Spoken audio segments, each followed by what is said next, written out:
ನಮಸ್ಕಾರ. ಸನಾತನ ವಾಸ್ತು ಮಾರ್ಗ ವಿಚಾರಗಳಿಗೆ ಸುಸ್ವಾಗತ. ಆಯ, ಒಳಾಯನ, ಹೊರಾಯನ ಈ ಬಗ್ಗೆ ಈ ವಿಡಿಯೋದಲ್ಲಿ ತಿಳ್ಕೊಳ್ಳೋಣ. ಮನೆ ಅಥವಾ ಇತರ ಯಾವುದೇ ಕಟ್ಟಡಗಳನ್ನು ನಿರ್ಮಿಸುವ ವಿಚಾರ ಬಂದಾಗ ಆಯ ಎನ್ನುವುದು ಅತ್ಯಂತ ಪ್ರಮುಖವಾಗಿರುತ್ತದೆ.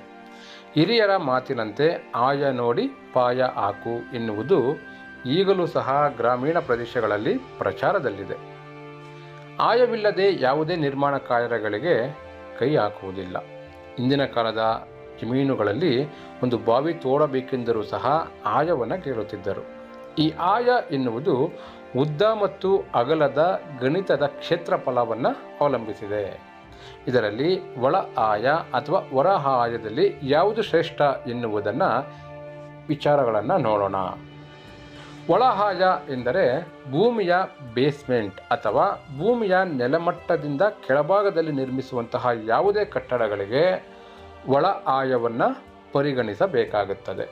ಈ ಒಳ ಆಯವು ವಾಸಿಸಲು ಯೋಗ್ಯವಾಗಿರುವುದಿಲ್ಲ. ಉದಾಹರಣೆಗೆ, ಜಮೀನಿನಲ್ಲಿ ನಿರ್ಮಿಸಬೇಕಾದಂತಹ ಬಾವಿ, ವ್ಯವಹಾರ ಉದ್ದೇಶಿತ ಕೆಳಮಹಡಿ, ಗೋಡೌನ್ ಉದ್ದೇಶಿತ ಕಟ್ಟಡಗಳು, ನೀರನ್ನು ಶೇಖರಿಸಲು ನಿರ್ಮಿಸುವಂತಹ ಸಂಪುಗಳು, ಕಾಲುವೆಗಳು ಮುಂತಾದ ಭೂಗತ ಅಥವಾ ನೆಲಮಟ್ಟಕ್ಕಿಂತ ಕೆಳಭಾಗದಲ್ಲಿ ನಿರ್ಮಿಸುವಂತಹ ಎಲ್ಲ ರೀತಿಯ ಯೋಜನೆಗಳಿಗೆ ಒಳ ಆಯವನ್ನು ಬಳಸಬೇಕಾಗುತ್ತದೆ.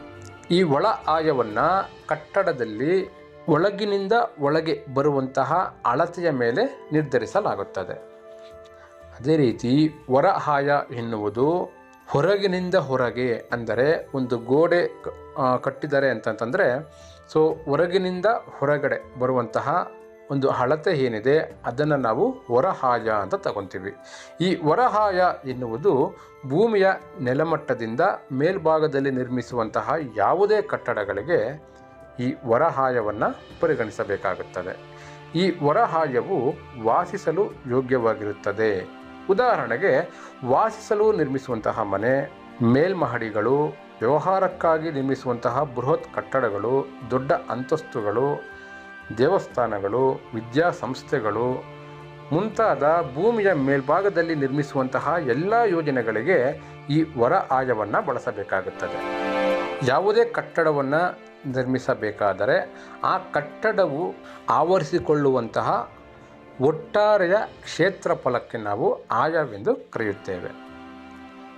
ಭೂಮಿ ಮೇಲ್ಭಾಗದಲ್ಲಿ ನಿರ್ಮಿಸುವಂತಹ ಕಟ್ಟಡಗಳಿಗೆ ಹೊರ ಆಯವನ್ನು, ಭೂಮಿಯ ಒಳಭಾಗದಲ್ಲಿ ಅಂದರೆ ಬೇಸ್ಮೆಂಟ್ ರೀತಿಯ ಕಟ್ಟಡಗಳಿಗೆ ಒಳ ಆಯವನ್ನು ನಿರ್ಧರಿಸಲಾಗುತ್ತದೆ. ಇವಿಷ್ಟು ಒಳ ಆಯ ಮತ್ತು ಹೊರ ಆಯಕ್ಕೆ ಇರುವಂತಹ ವ್ಯತ್ಯಾಸವಾಗಿದೆ. ನಿಮ್ಮ ಯೋಜನೆಗಳಿಗೆ ಅನುಸಾರವಾಗಿ ಆಯವನ್ನು ನಿರ್ಧರಿಸಬೇಕಾಗುತ್ತದೆ. ಶಕ್ತಿ ಸಮತೋಲನದ ವಾಸ್ತುವಿನ ಆಯಾ ನಕ್ಷೆಗಾಗಿ ಹಿಂದೆ ಸನಾತನ ವಾಸ್ತು ಮಾರ್ಗವನ್ನು ಸಂಪರ್ಕಿಸಿ. ಧನ್ಯವಾದಗಳು.